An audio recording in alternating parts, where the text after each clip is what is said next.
To be very fair, like these fruits aren't. I'm not the only person doing this, but I like to think that I'm trying to take it to the next level of the next evolution.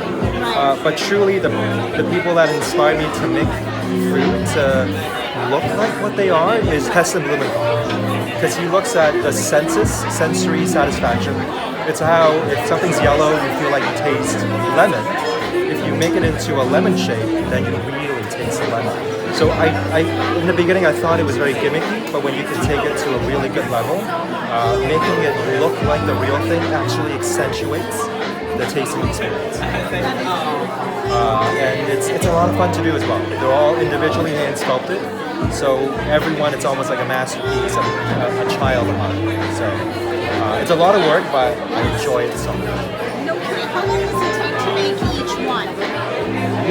So the active time isn't very long, but a lot of them does take anywhere from 3 to 5 days, just because of the setting.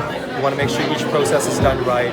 Because they're hand sculpted, they need to be frozen, sculpted, refrozen, just to make sure that each of the shape is perfect.